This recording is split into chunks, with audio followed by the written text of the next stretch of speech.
pessoal, tudo bem? Aqui é a professora Pamela e essa aula é para o 9º ano do EJA. Nós vamos falar sobre Química. A Química é uma das áreas de estudo dentro de ciências. Mas o que a Química estuda? Então, olha lá, a Química é a ciência que estuda a constituição da matéria. Ela vai estudar a estrutura da matéria, as relações entre os diversos materiais que constituem a matéria, as propriedades, características da matéria, sejam características químicas ou características físicas. Mas aí você pode se perguntar, né? Mas o que é matéria? Como nós já falamos, matéria constitui basicamente tudo que a gente conhece, né?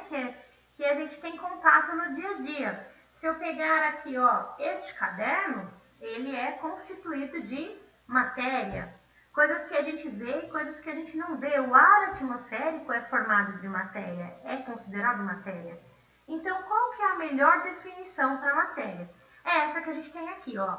Matéria é tudo que tem massa e ocupa lugar no espaço. Então, matéria é tudo que tem massa e volume, tá? Ocupar um lugar no espaço é ter um volume.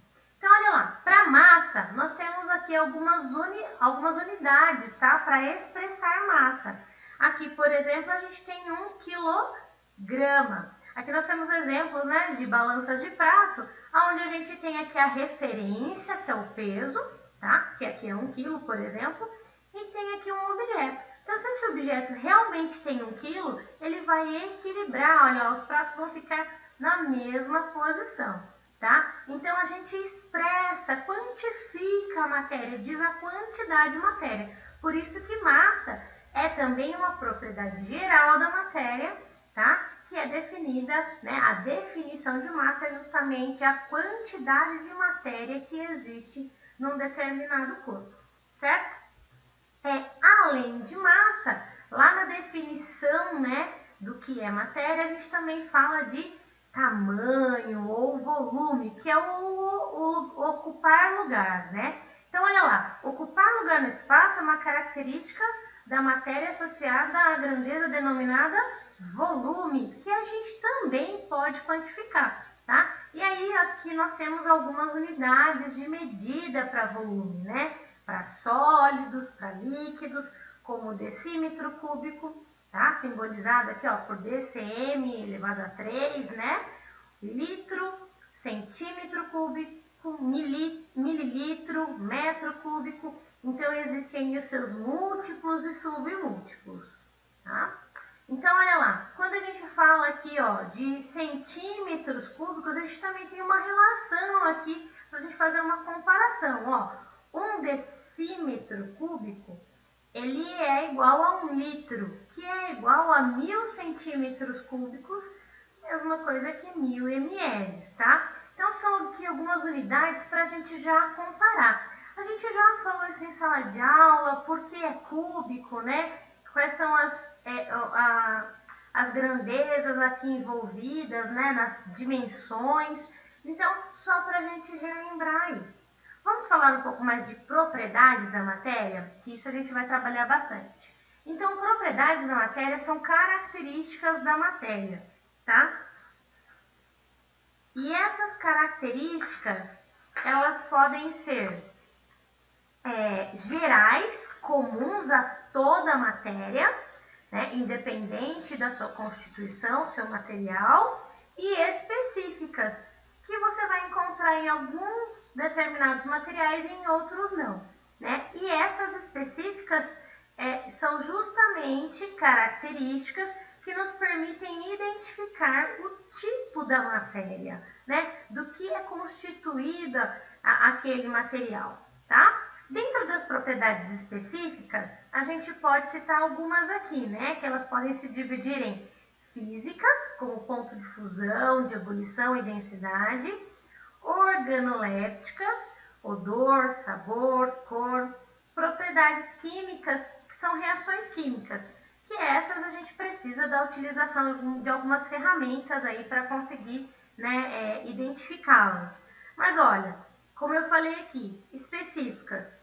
Por cor, você consegue consegue diferenciar, por exemplo, um caderno de outro caderno. Então, essa é uma dos fatores importantes aí dentro das propriedades específicas.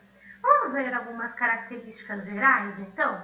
Olha lá, nós já havíamos falado sobre extensão, né, ou volume.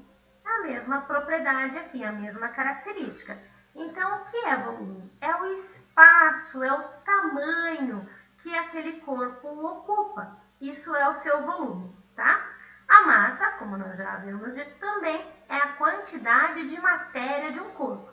Tanto volume quanto massa tem unidades de medida que dá para a gente quantificar. E aí a gente vai utilizar, às vezes, alguns aparelhos, né, algumas ferramentas para poder quantificar, né, e reconhecer os valores aí, tanto do volume quanto da massa. Da massa, por exemplo, como que você descobre a quantidade de matéria que tem no seu corpo?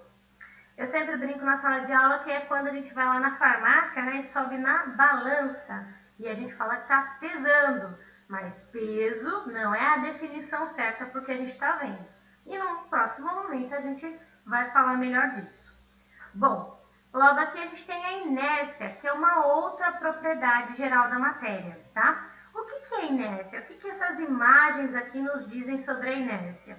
A inércia é a propriedade que nos diz, né, que qualquer corpo, ou seja, matéria, vai manter o seu estado de repouso, né, ou o seu estado inicial, a menos que haja alguma força para mudar esse estado. A pedra, por exemplo, ela vai continuar no estado inicial, que é repouso, a menos que haja uma força, né, necessária para mudar ela de estado. A mesma coisa acontece nesse segundo exemplo aqui, tá? Qual que era o estado inicial da bicicleta e logo do menino que estava na bicicleta? Movimento. Houve uma força para parar a bicicleta? Olha aqui, o cachorro, ele foi obrigado, né?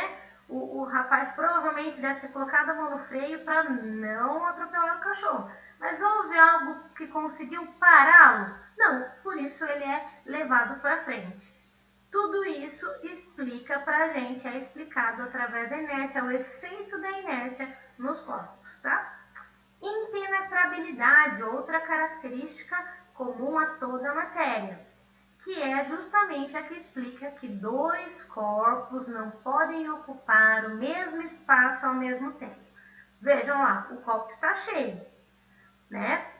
Logo que a gente coloca uma pedra dentro desse copo, a água que está no copo vai transbordar, provando que a pedra ocupa um local que a água não pode ocupar. Então, a água obrigatoriamente acaba saindo desse espaço do copo. E aqui, né, mais para a gente brincar um pouco, mas para entender, ó lá, né? Eu acho que os motoristas aqui deviam entender que dois corpos não podem ocupar o mesmo espaço. Divisibilidade é a propriedade da matéria, né, que nos explica que toda a matéria pode ser dividida, né, até um certo limite. Então aqui, olha, a gente tem a berinjela e a gente está dividindo ela em vários pedaços e poderíamos dividir em pedaços menores e até menores, até chegar a um certo limite que a gente não vai conseguir dividir mais. A mesma coisa vai acontecer aqui com esse bloquinho, né, essa pedra aqui está sendo quebrada nesse martelo. Compressibilidade é a propriedade que nos explica que a matéria pode ser reduzida de tamanho, tá? Ela pode ter o seu volume reduzido. É o que acontece principalmente com os gases. Então, vamos entender esse exemplo?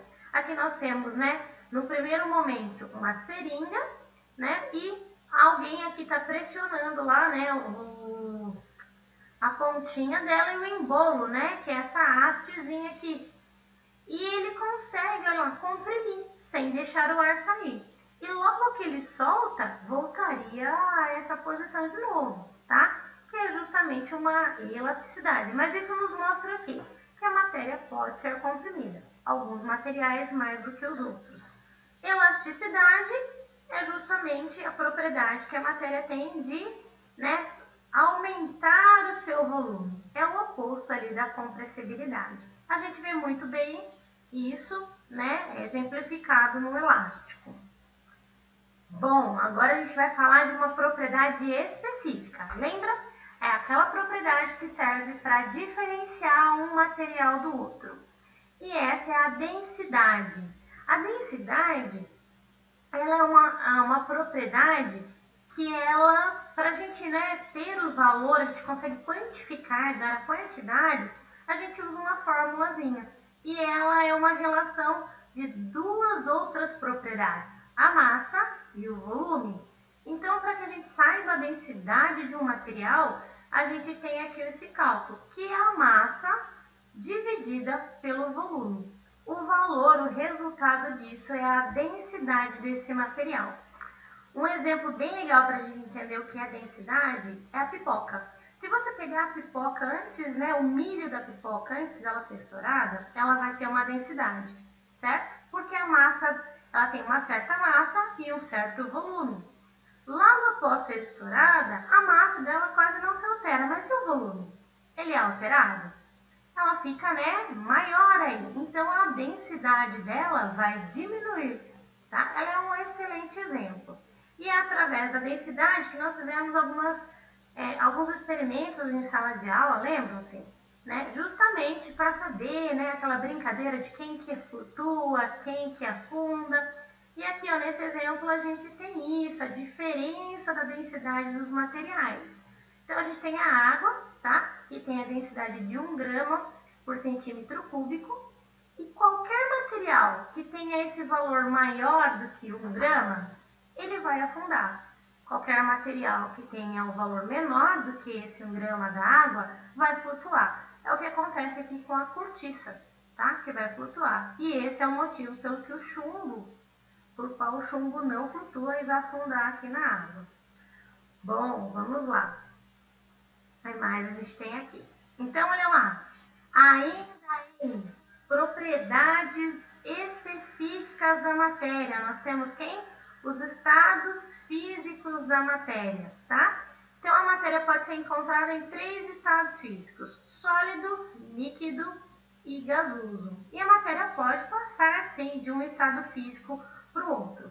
Qual que é a diferença, né, dos materiais nesses 3 estados físicos? Então, vamos ver aqui no estado sólido. Percebam que esse esquema aqui nos mostra os átomos, né, que constituem esse material.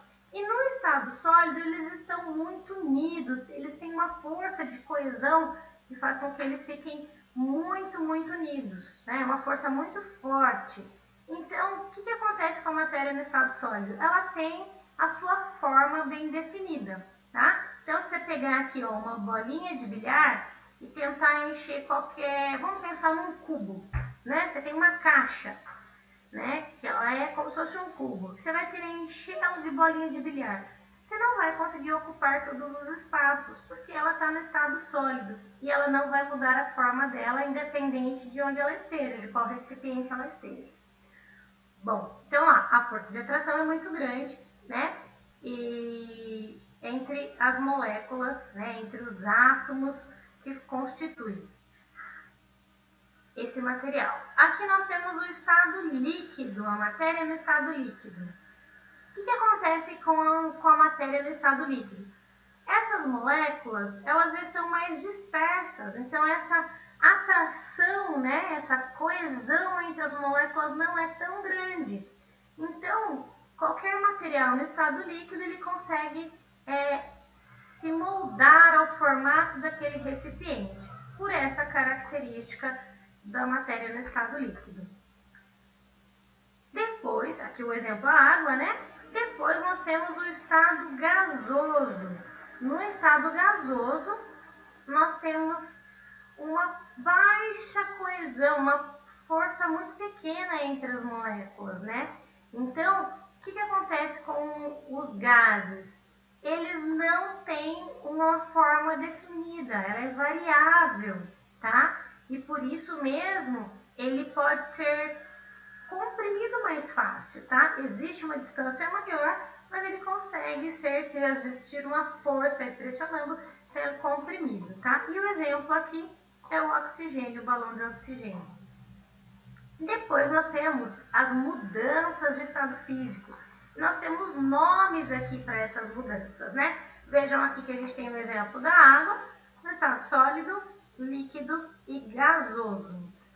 A água, no seu estado sólido, ao receber calor, ela pode passar para o estado líquido. E a mudança do estado sólido para o líquido é chamada de fusão. Então, a gente tem aqui uma temperatura, né, onde a água vai sofrer fusão, que é 0 graus Celsius. Depois, ainda absorvendo calor, a água pode passar do estado líquido para o estado gasoso, tá? Que nós chamamos essa transformação de vaporização. Aí eu coloquei uma observação aqui, por quê? Porque a vaporização ela pode acontecer de duas formas. Ela pode ser a evaporação, quando é uma passagem lenta do estado líquido para o estado gasoso, ou a ebulição, quando é uma passagem rápida do estado líquido para o estado gasoso. Eu brinco sempre que a água dos rios, mares, lagos, ela sofre evaporação, né, para poder participar lá do ciclo da água. Mas você não vê uma poça de água borbulhando. Por quê? Porque é uma passagem lenta, é evaporação. Diferente de quando você ferve uma água, por exemplo, para fazer um chá, né, ou qualquer outra coisa. Onde você vê uma passagem rápida, ela borbulhando. Então, a água, por exemplo, da chaleira sofre ebulição. E perdendo calor? Essa matéria, né, aqui a gente tem o exemplo da água, mas toda a matéria pode também sofrer as transformações novamente? Pode. Então, olha, do estado gasoso, perdendo calor, volta para o estado líquido. A gente chama, né, essa transformação de condensação ou liquefação. É o que você vê lá na tampa da panela de arroz. Quando você está fazendo arroz, né, e tem umas gotinhas lá de água. Por quê? A água evapora, entra em contato com a tampa, que normalmente é um metal, né, mais frio, e ela volta daí para o estado líquido. E do estado líquido, ainda perdendo calor, ela pode voltar para o estado sólido, que vai ser a solidificação, certo? Temos também a passagem direto do estado sólido para o estado gasoso. Dá para acontecer isso? Dá. A gente tem exemplo lá da naftalina, da cânfora. Como é que a gente chama isso? Sublimação. Essa transformação é a sublimação, tá? E do estado gasoso para o sólido, que é menos comum, também podemos chamar de sublimação ou ressublimação, certo? Bom, foi isso, uma revisão, né, do que nós vimos em sala de aula, e essa é a atividade que eu preparei para vocês fazerem agora na quarentena. Ela tem um texto de introdução, vai falar um pouquinho sobre o que é matéria, suas propriedades, e aqui a gente já tem o primeiro exercício, né, onde eu pergunto o que é matéria. Depois, para vocês identificarem o que é matéria e o que não é, tá? De coisas que a gente conhece. No terceiro exercício, é para vocês relacionarem, eu trago aqui nos primeiros itens aqui, de 1 a 4, a definição da propriedade. E aqui embaixo é para você relacionar a quantidade de matéria. Qual das propriedades, né, define isso, certo? Essa definição se refere a que propriedade, a que característica da matéria. No exercício 4, a gente também tem aqui, olha, algumas perguntas em relação às propriedades da matéria. No exercício 5, para fazer aquele cálculo de densidade que eu ensinei anteriormente, né, que nós fizemos também em sala de aula. No exercício 6 é sobre as mudanças de estado físico, tá? Esse último assunto que nós falamos aí. E no 7, as características da matéria nos 3 estados físicos, sólido, líquido e gasoso. Bom, espero que vocês façam com calma, né? Fiquem atentos aos comunicados do colégio e espero vê-los em breve. Beijão, gente, até mais!